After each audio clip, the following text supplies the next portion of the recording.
Hello dear student, आप सभी का स्वागत है आज की क्लास में। और आज मैं आप सभी क्लास 10th वाले बच्चों के लिए सोशल साइंस की क्लास लेके आया हूं, जिसका कोड नंबर है 213। आज दोस्तों हम सोशल साइंस का चैप्टर नंबर 7 पढ़ने वाले हैं। ठीक है, इस चैप्टर का नाम है दोस्तों ब्रिटिश शासन के विरुद्ध लोकप्रिय जन विरोध। ठीक है ना, मतलब कि जो लोगों ने ब्रिटिश शासन के खिलाफ जो विद्रोह करा उन्हें भारत से भगाने के लिए, इसी को हम इस चैप्टर के अंदर पढ़ने वाले हैं और बेहतरीन तरीके से पढ़ेंगे दोस्तों। और चैनल पर नए हो आप, 10th क्लास वाले बच्चों, तो चैनल को सब्सक्राइब कर लेना। अभी मोस्ट इंपॉर्टेंट सीरीज चल रही है आपकी जो है रिवीजन की, जिसके अंदर आपको मैं नोट्स पढ़ा रहा हूँ पूरे चैप्टर की। ठीक है, चैप्टर वाइज पूरा सोशल साइंस आपका खत्म कराऊंगा। ठीक है, फिर ये जब पूरा सब खत्म हो जाएगा तो उसके बाद हम मोस्ट इंपॉर्टेंट क्वेश्चन पढ़ेंगे, प्रीवियस ईयर के क्वेश्चन पढ़ेंगे जो कि आपके एग्जाम में पिछले साल के आए हुए हैं। ठीक है, और आपके एग्जाम के अंदर दोस्तों ये एसएसटी सब्जेक्ट में 90 प्लस स्कोर जरूर करेंगे। ठीक है, तो चलिए दोस्तों आज की क्लास को शुरू करते हैं और समझते हैं इस चैप्टर को अच्छे से।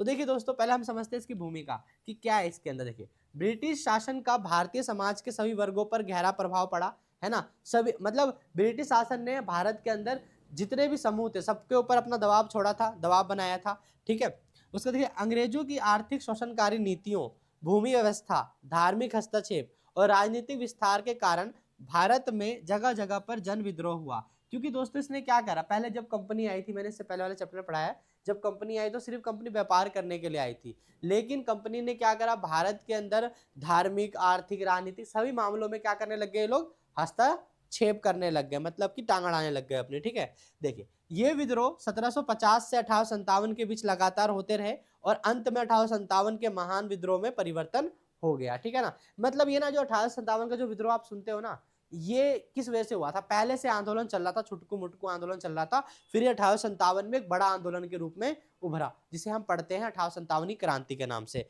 ठीक है, अब चलते हैं दोस्तों आगे। अब हमारा टॉपिक नंबर 1 है, देखिए समझते हैं ब्रिटिश शासन के विरुद्ध प्रारंभिक प्रतिरोध आंदोलन। ठीक है, मतलब शुरुआती कौन से ऐसे मतलब शुरुआती आंदोलन जब ब्रिटिश शासन के खिलाफ आंदोलन हुआ था। ठीक है, आप देखो जरा ध्यान से, पहले क्या था, लोकप्रिय जन आंदोलन। ठीक है, देखिए लोकप्रिय जन आंदोलन, जब आम लोग जैसे कि किसान, जनजातियां, शासक, सैनिक शोषण के विरुद्ध संगठित होकर विरोध करें तो उसे हम कहते हैं लोकप्रिय जन प्रतिरोध। मतलब इसमें क्या होता है लोकप्रिय जन विरोध में, इसमें सभी प्रकार के लोग हैं, जैसे किसान है, शासक है, ठीक है, व्यापारी है, सैनिक इत्यादि सब। क्योंकि 1857 का जो क्रांति हुआ था वो किसी एक कारण की वजह से नहीं होता, इसके पीछे अनेक कारण थे। ठीक है, तो ये आप यहां तक समझना। अब ये क्या है, ये विद्रोह क्यों लोकप्रिय कहलाया, अब जरा ध्यान दो। इसमें बड़ी संख्या में लोग शामिल थे, बहुत तादाद में लोग शामिल हुए थे इस जन आंदोलन में।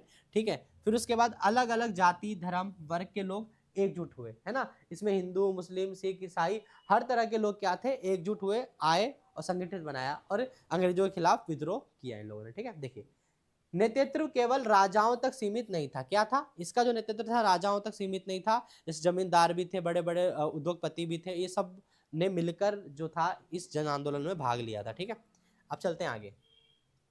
देखिए जन विद्रोह के कारण क्या था, ये लोग इकट्ठा क्यों हुए, जो अभी आपने ऊपर पढ़ा कि ये सैनिक, किसान, शासक, ये सब इकट्ठा क्यों हुए, इन्होंने जन आंदोलन क्यों किया, इसके पीछे क्या कारण था, इसको समझो। देखो क्या था, पहला था आर्थिक कारण। कौन सा कारण है, आर्थिक कारण। ठीक है, देखो भारी भूमि कर लगान, क्योंकि देखो सरकार जो थी, मतलब जो ब्रिटिश सरकार थी, वो कहां से पैसा कमाती, रेवेन्यू कहां से आता उसको, तो इन्होंने क्या करा था, भारतीय किसानों के ऊपर बहुत प्रकार के भूमि कर लगाए, जैसे इस्तेमारी बंदोबस्त, ये बहुत इंपॉर्टेंट बंदोबस्त था। ठीक है, देखो अब उसके बाद है साहूकारों और महाजनों का शोषण करा गया, है ना। साहूकारों के ऊपर दबाव डाला गया, महाजनों के ऊपर भी दबाव डाला गया। फिर है पारंपरिक उद्योग का पतन हो गया, जो पहले हस्त से बने हुए जो भी उद्योग थे वो सब धीरे धीरे क्या हो गए, खत्म होने लग गए। ठीक है, फिर उसके बाद है किसानों की गरीबी और कर्ज बढ़ने लग गए, क्योंकि क्या था ना कि इनके ऊपर बहुत सारे कर लगाए हुए थे भूमि वगैरह के, जो ये नहीं चुका पा रहे थे किसी किसी कारण, जैसे फसल बर्बाद हो गई या फिर फसल उगी नहीं। ठीक है, तो इसमें ये कर्जे में चले जाते थे, फसल का पैसा वापस नहीं कर पाते थे। उदाहरण जैसे कि स्थायी बंदोबस्त में किसान भूमि से बेदखल हो गए। स्थायी बंदोबस्त दोस्तों अपने आप में ये ना एक इंपॉर्टेंट टॉपिक है, कई बार आ रखा है, तो इसको समझो। स्थायी बंदोबस्त क्या है दोस्तों, इसे इस्तेमारी बंदोबस्त या फिर स्थायी बंदोबस्त कहते हैं। ठीक है ना, इसमें क्या था कि जो किसान के ऊपर ना एक निश्चित प्रकार का ना कर लगाया था, क्या, एक निश्चित मतलब फिक्स कर लगाया जाता था। और ये कर पता है कौन लेता था, डायरेक्ट ब्रिटिश कंपनी नहीं लेती थी, ईस्ट इंडिया कंपनी, कौन लेता, जमींदार। ये काम जमींदारों को सौंपा गया था, किसको सौंपा गया था, जमींदारों को। अगर जमींदार इनके कर नहीं चुका पाते तो जमींदारों की भी भूमि नीलाम हो जाती थी, ठीक है ना, उनकी संपत्ति नीलाम कर दी जाती थी। तो इसमें किसान और जमींदार हर प्रकार के लोग ब्रिटिश शासन से परेशान थे। समझ में आया ना। तो पहला क्या कारण है आपका, आर्थिक कारण। दूसरा कारण है प्रशासनिक कारण। देखो, स्थायी शासकों को अपमानित किया गया, अंग्रेज अधिकारियों का अत्याचार बढ़ता गया, न्याय व्यवस्था महंगी और जटिल हो गई, ठीक है ना। अब क्या था प्रशासनिक कारण, जैसे पहले जो देश था हमारा रजवाड़ों में बटा हुआ था, क्या था, राजा महाराजा राज करते थे पूरे भारत के ऊपर, अलग अलग रेजिडेंसी में यानी राज्यों में, यानी क्षेत्र बोल लो चाहे कुछ भी बोल लो, उसमें राजा हुआ करते थे। तो इन राजाओं को ब्रिटिश कंपनी ने परेशान कर रखा था अनेकों चीज के लिए, तो इनमें भी दखल कर रहे थे। तो ये राजा वगैरह भी जो थे परेशान थे और न्याय इनको मिलता नहीं था, मिलना बहुत कठिन था। अब क्या था, धार्मिक कारण। अब धार्मिक कारण ये भी है कि भैया ये जो अंग्रेज थे ना, ये ईसाई धर्म का क्या कर रहे थे, प्रचार कर रहे थे।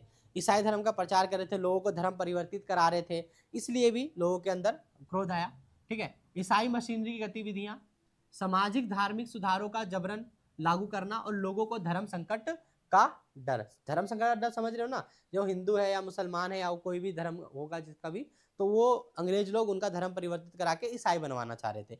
तो ये सारे कारण क्या थे भैया, विद्रोह के कारण है। क्या है ये, जन विद्रोह के कारण है। आर्थिक कारण, प्रशासनिक कारण और धार्मिक कारण, इंपॉर्टेंट, ठीक है, ध्यान रखना है यहाँ पर। अब चलते हैं हम आगे।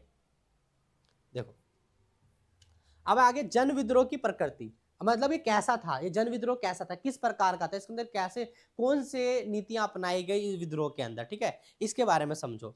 देखो बेटा, जन विद्रोह की प्रकृति, विशेषताएं क्या है, अचानक और हिंसक हो गया, ठीक है, संगठित नेतृत्व का अभाव था। मतलब कि जो ये नेता था ना, मतलब जब सब तो चाहते थे आजादी प्राप्त करना या इनके शोषण को खत्म करना, लेकिन इनके कुछ अंदर ना कुछ एक यूनिटी नहीं थी, संगठन की कमी थी इनके अंदर, नेतृत्व का अभाव था। नेतृत्व मतलब कि कोई ये नहीं, जो लीडर नहीं था इनमें, सब अपने अपने तरीके से कर रहे थे, ठीक है।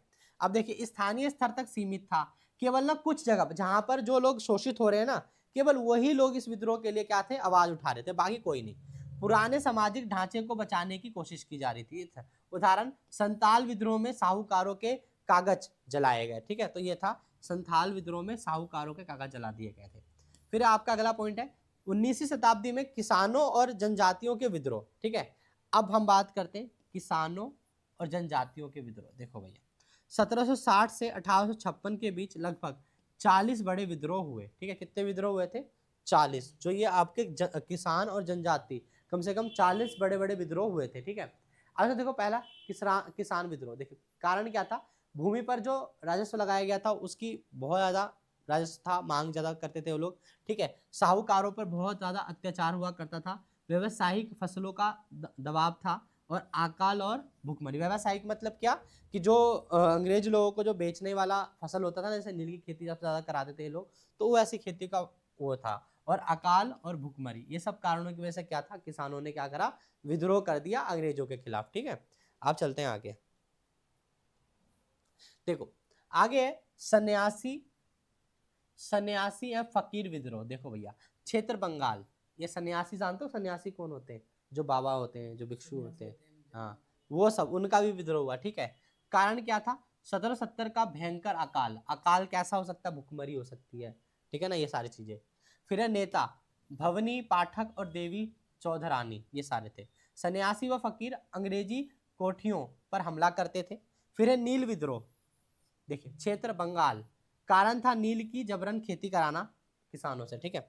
समस्या क्या था, कम दाम मिलता था, मिट्टी की उर्वरता खत्म हो रही थी और खदान संकट बढ़ता जा रहा था, क्योंकि नीली खेती ज्यादा हो रही थी, अनाज उनाज की, गेहूं की तो हो ही नहीं रही थी, तो इसलिए सब संकट उभरा। फिर उसके बाद परिणाम क्या निकला इन सब चीज का, 1860 के आदेश, किसानों को नील उगाने के लिए मजबूर करना अवैध। क्या हो गया, अवैध। अब उनको मजबूर नहीं किया जाता है, कानून बनाया गया 1860 के अंदर। फिर अगला है आपका फरायजी आंदोलन। फरायजी आंदोलन क्या है, देखिए, क्षेत्र था बंगाल में, नेतृत्व था सरी अतुल्ला दादू मियाँ, ये दोनों ने किया था।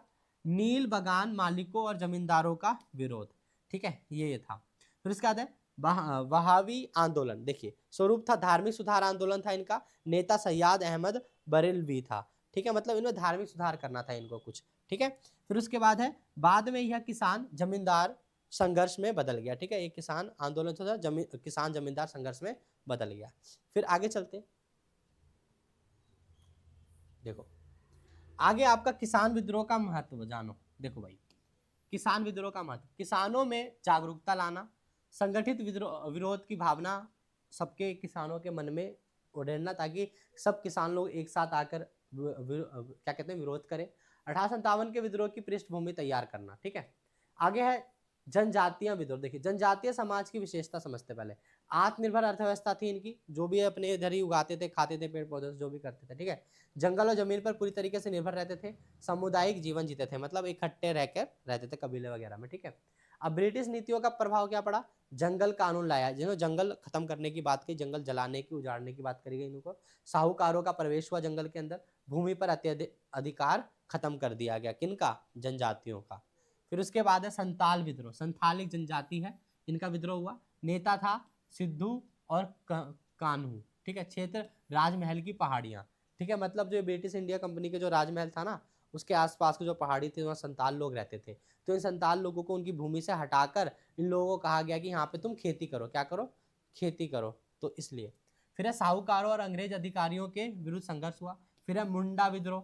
देखिए नेता था बिरसा मुंडा, नाम सुना होगा। उद्देश्य तुम्हारे 8th वाले में भी है, जमीन पर अधिकार। ठीक है, इनका क्या था, जमीन पर अधिकार, जबरन श्रम का विरोध करना। ये चाहते थे कि हमें वापस हमारा जमीन का अधिकार दे दिया जाए और हमें जबरन खेती या श्रम ना कराया जाए। ठीक है, परिणाम क्या था, 1908 का छोटा नागपुर काश्तकारी अधिनियम बना। ठीक है,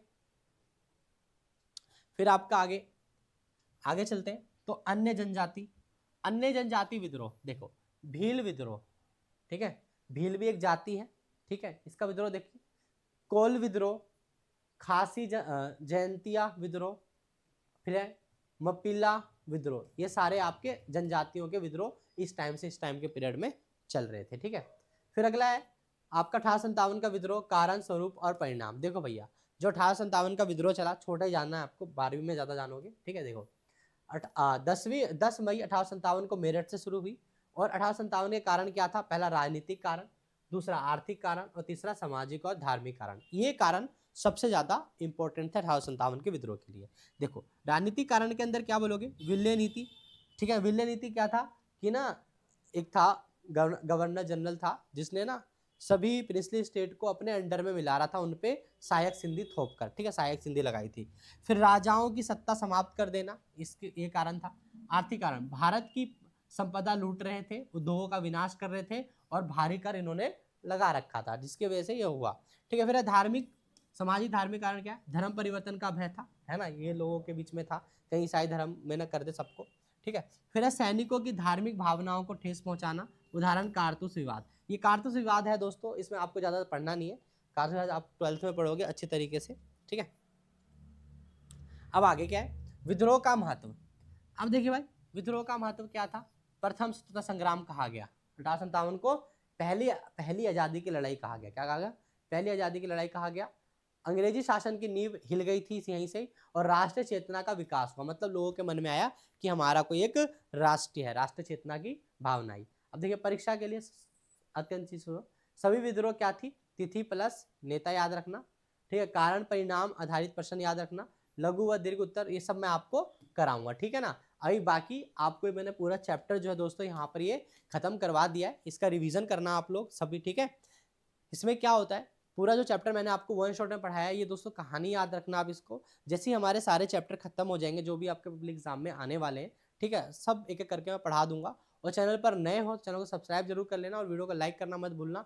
और दोस्तों जल्दी हम इसके most important question answer chapter wise PYQ लेके आने वाला हूँ। ठीक है, बस चैनल पे आप सब्सक्राइब कर दो, मुझे बस आप फॉलो कर लो, मैं आपका जो है 10th में सोशल साइंस में अच्छे मार्क्स करवा दूंगा। मिलते हैं नेक्स्ट वीडियो में।